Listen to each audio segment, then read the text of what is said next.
Hi everyone and welcome back to my channel. For those of you who don't know me, I'm Malin and today I'm going to show you how to make really yummy oat cookies with coconut in them, walnuts and raisins.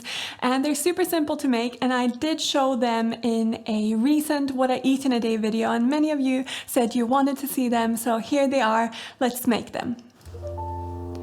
To start, we're going to mix the dry ingredients. So I'm adding oats to a bowl, and I'm also going to add in some almond meal, some buckwheat flour and some coconut, and this sort of forms the base of the cookies.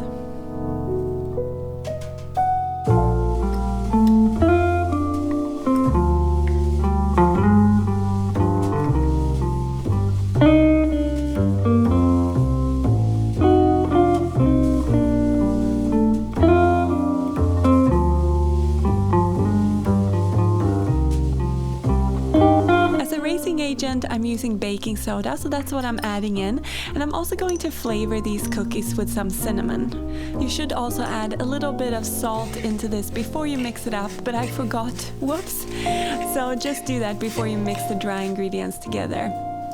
I'm using vegan butter or margarine for these cookies, so I just cut that into smaller pieces and add it to a separate bowl. I'm also going to add some muscovado sugar to the bowl and cream these two ingredients together.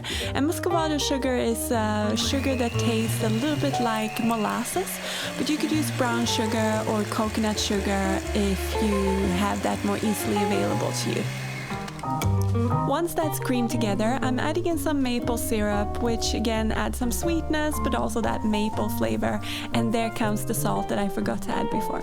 I'm also adding in a tablespoon of oat milk, but you could use soy milk if you prefer, and I'm just going to cream that together again until it's well combined.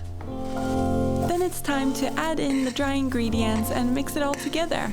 And I like to use a fork for this and then help a little bit with my hands, but you do it any way you like.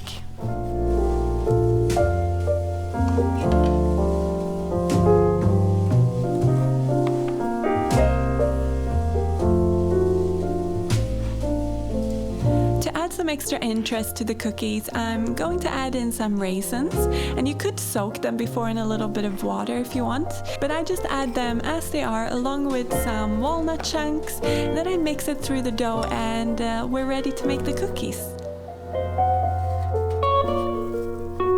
This dough makes about 14 cookies, and I just roll them into balls and then press them out into sort of disc shapes that's about 1 centimeter thick.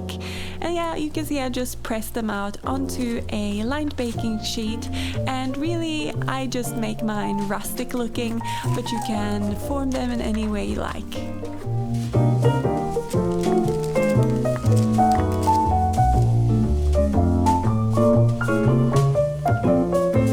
Once they're all flattened out onto the sheet, I'm going to bake them for about 18 to 20 minutes, and they're ready to come out when the edges are a little bit golden, and then I allow them to cool completely before I serve them.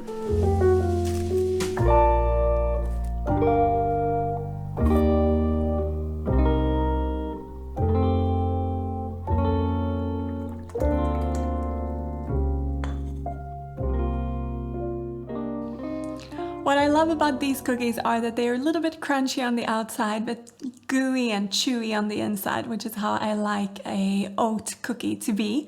And remember when you're baking that all ovens are different, so keep an eye on them. These cookies don't brown so much on the top. I think that has to do with the gluten-free flours I'm using. So they just go a little bit golden on the outer edges. But yeah, you can see underneath when you bake them, you can see that they're golden here. They shouldn't be too dark. So just keep an eye on them and enjoy.